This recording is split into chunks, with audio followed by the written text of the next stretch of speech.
Hello, I wanted to give you an update on how things are going at the churches. I'll start with Upper Rogue. Upper Rogue United Methodist Church survived the fire. That's in Shady, Cove. It survived the fire along with most of, all of our congregants were safe. Everybody is safe there. Nobody was, to the best of my knowledge at this moment, none of our people have lost anything or are in any immediate or in danger in any way. So that's good. The grounds itself, this is kind of, this is good news, is that the church grounds, as you, those of you who have been to the church or know something of the church, it sits on 10 acres of flat agricultural ground, just very flat ground. It's all just a big field right now, just a grass field. And the Oregon Department of Forestry is now, we signed agreements with them, and they're now using that land for helicopter parking and refurbishing, or not refurbishing, but refueling and so forth. They're using the land there to park helicopters, and also that's right next door to the large mega church that is our neighbor, where the equipment parking and the relief station is at, so that they can find bathrooms and places to rest and get out of the smoke and so forth. And so that's what's happening right there in the Upper Rogue Church area. Both the mega church next door and our little church are providing a staging ground with both air assets and so forth to combat the fire that's in that area.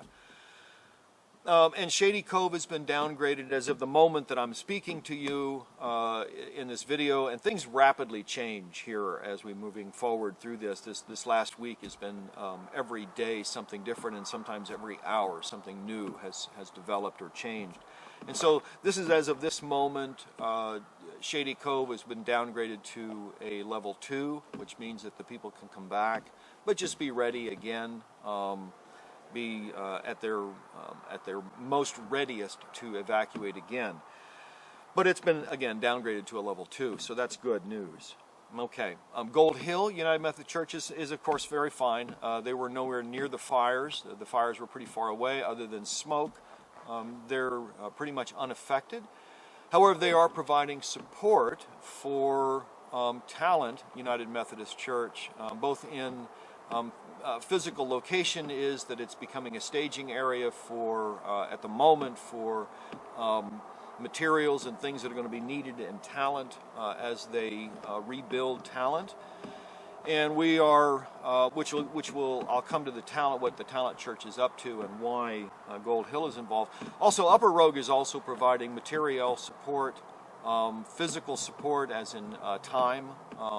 People's hands have volunteered to be part of the effort that I'll speak about in just a moment in Talent.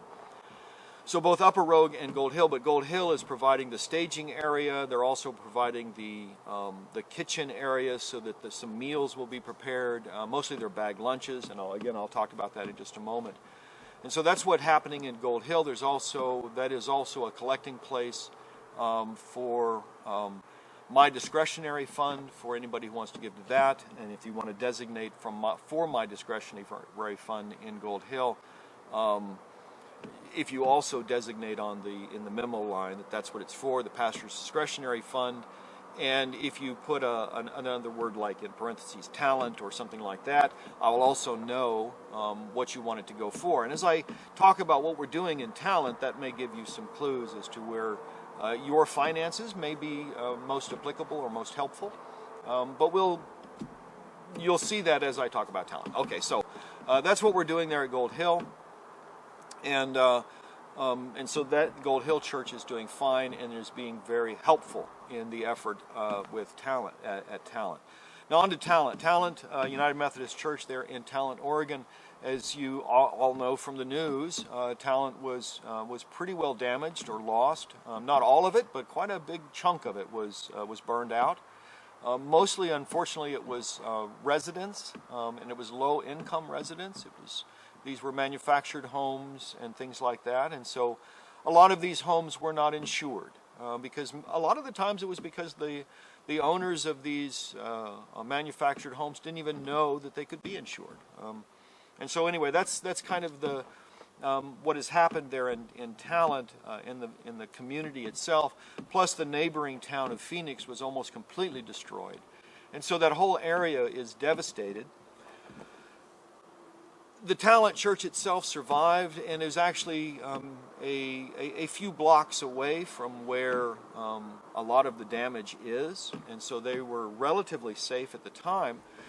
And we were trying to develop a station there, a relief station there, but after visiting the site and speaking with some of the other people in the area, some of the other helpers in the area, I've decided to change the mission there in Talent at the Talent Church, and instead of actually providing a relief station, what we're going to do is continue to provide bag lunches and so forth. We're creating bag lunches, again at Gold Hill, to provide bag lunches to the cleanup crews, utility crews, any first responders that are still in the area. There are relief stations being created at other churches and at other locations throughout Talent that are closer to the damage. And so our effort in Talent is going to be focused in providing support to those other relief stations by bag lunches and any other material support or on-hand physical support that we can to these other relief stations. And also, one of the other programs that was already happening in Talent was it's called it's the grocery card. They have a grocery card ministry there, where they provide $100 grocery cards every month. This is what the ministry was every month to people that were known to need that sort of assistance. And these grocery cards were good at the Thunderbird and at Sherm's Food for Less. And both of those locations, the Food for Less locations and the Thunderbird locations, these were grocery cards that were used entirely for groceries. They weren't allowed to use them for any other purpose other than, you could buy your kitchen needed, your paper towels, your toilet paper, those sort of things.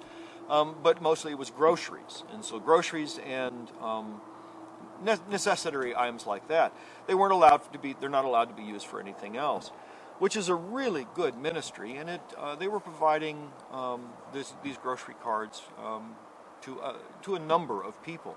Well, the need is going to be great enough now because of what's happened there that they're expanding that grocery card ministry and adding more people to the needs list. And so that is the other ministry. Those are the two different ministries that we're providing in the area. We're going to provide more relief support to those relief efforts and the relief stations that are being created at other agencies. We're going to provide more support to those, and also increase our food bank or our food grocery card ministry. And so those are the things that are happening there. I want to thank you for your efforts in providing your time, your treasure, and your talents to the effort and the ministries that are being provided or built in Talent to alleviate some of the need. And so I thank you for that. I want to ask you to continue your support in any ways that you can. And God bless you.